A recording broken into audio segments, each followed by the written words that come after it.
Olá, que a paz e a graça do nosso Senhor Jesus Cristo esteja com cada um de nós. Amém. Você está feliz? Bom, essa pergunta pode soar um tanto quanto estranha, porque afinal de contas nós estamos vivendo em tempos difíceis e para algumas pessoas talvez é impossível sentir a alegria nos momentos de crise e nos momentos de dificuldade. Mas hoje eu quero compartilhar um texto com vocês de Filipenses capítulo 1, os versículos 12 a 18, que nos fala um pouco sobre isso, sobre sentir alegria em tempos de dificuldade, ficar alegre em tempos difíceis. Será que isso é possível? Leio com vocês esse texto. Meus irmãos, eu quero que vocês saibam que as coisas que me aconteceram ajudaram, de fato, o progresso do Evangelho. Pois foi assim que toda a guarda do palácio do governador e todas as outras pessoas daqui ficaram sabendo que eu estou na cadeia porque eu sou servo de Cristo. E a maioria dos irmãos, vendo que estou na cadeia, tem mais confiança no Senhor. Assim, eles têm cada vez mais coragem para anunciar a mensagem de Deus. É verdade que alguns deles anunciam Cristo porque são ciumentos e briguentos, mas outros anunciam com boas intenções. Estes fazem isso por amor, pois sabem que Deus me deu o trabalho de defender o Evangelho. Os outros não anunciam Cristo com sinceridade, mas por interesse pessoal. Eles pensam que assim aumentarão os meus sofrimentos enquanto estou na cadeia. Mas isso não tem importância. O que importa é que Cristo está sendo anunciado, seja por maus ou por bons motivos. Por isso, estou alegre e vou continuar assim. Até aqui. Quando escreveu as cartas aos Filipenses, o apóstolo Paulo ele estava preso em Roma. O cárcere romano era frio, era sujo, completamente desconfortável. Pode-se dizer que, circunstancialmente, ele estava vivendo o pior momento da sua vida. E ao invés de reclamar, Paulo diz que o que acontece a ele tem servido para o crescimento do Evangelho. De fato, nesse período, muitos soldados romanos passaram a crer em Jesus e muitos cristãos, motivados pela vida de Paulo, passaram a anunciar corajosamente o Evangelho de Jesus Cristo. Embora alguns não tivessem a intenção correta, pregavam denegrindo a imagem do apóstolo Paulo, e ele, cheio do Espírito Santo, prefere observar o lado bom da vida. O importante é de que, de qualquer forma, seja por motivos falsos ou verdadeiros, Cristo está sendo pregado. E como ele diz, e por isso me alegro. Quero contar uma história para vocês.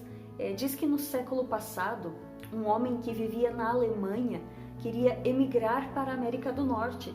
Então, ele vendeu tudo aquilo que tinha e viajou para a cidade onde partiam os navios. E lá, então, comprou uma passagem. O vendedor da passagem disse: olha, a partida do navio está com 3 horas de atraso. E acabou aconselhando aquele senhor a aproveitar aquele tempo para visitar o lindo parque, que era uma beleza da cidade. E depois desse prazo, disse o vendedor, ele disse: volte e aí você pode embarcar. O imigrante aceitou a sugestão, visitou o jardim público e, de fato, lá tudo era muito bonito. Cada canteiro tinha flores de cores diferentes e ele acabou ficando muito entusiasmado com toda a beleza que ele viu lá. E aí ele pensou: aquela flor no canteiro é tão bonita, eu acho que eu vou tirar uma e levar para o exterior. Ela sempre vai me lembrar da beleza da minha pátria. E então aquele senhor deu alguns passos, pisou no canteiro e tirou uma flor. Mas quando tinha feito isso, ouviu uma voz ríspida de um policial que disse: o senhor não sabe ler? pisar no canteiro e tirar uma flor tem como consequência 24 horas de cadeia. De fato, ao tirar a flor, aquele senhor não notou a tabuleta que dizia exatamente isso. Então ele implorou ao policial, ele disse: eu não vi esse aviso, mas eu estou pronto a pagar uma multa.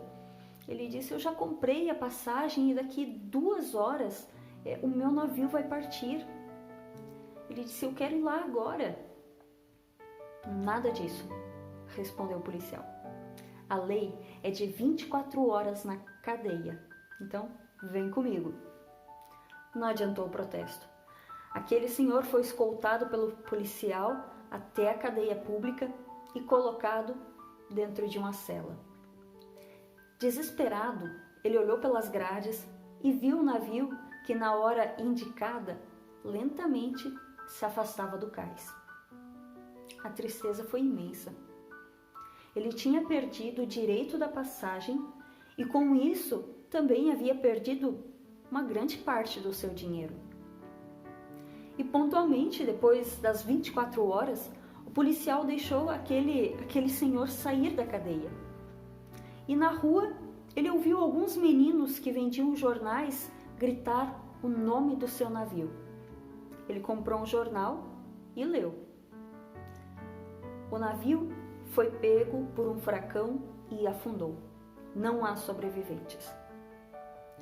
E aí ele percebeu, ele disse: oh meu Deus, eu estava tão revoltado com o acontecimento da flor, mas agora eu compreendo que foi do teu agrado poupar a minha vida. Tenho de agradecer pelas 24 horas na cadeia.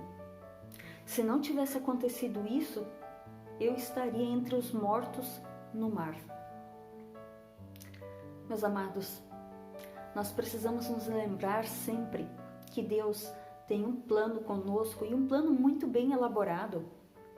Embora Ele respeite a livre vontade que nos deu, tudo é guiado de forma que os acontecimentos na nossa vida nos tragam proveito espiritual.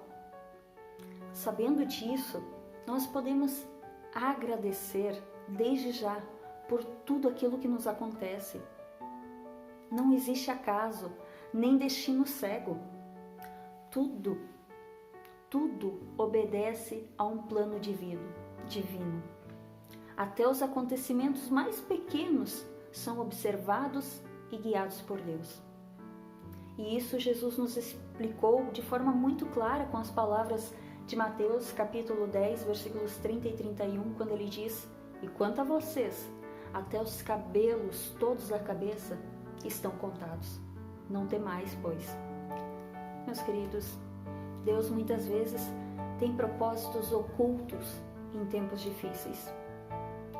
Várias cartas no Novo Testamento são chamadas de epístolas da prisão. E Paulo escreveu essas cartas, incluindo a carta aos Filipenses, enquanto ele estava preso. O livro de Apocalipse, o último livro da Bíblia, foi escrito pelo apóstolo João enquanto ele estava em exílio na ilha de Patmos.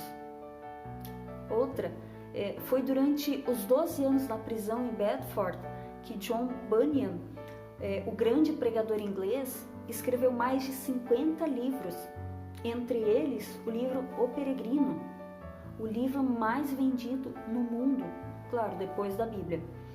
Esse livro foi traduzido em mais de 200 idiomas. Por isso, as prisões das nossas vidas muitas vezes podem se tornar lugares de grande oportunidade e ministério. A palavra de Deus nos diz: sabemos que todas as coisas cooperam para o bem daqueles que amam a Deus. Isso está lá em Romanos capítulo 8, versículo 28.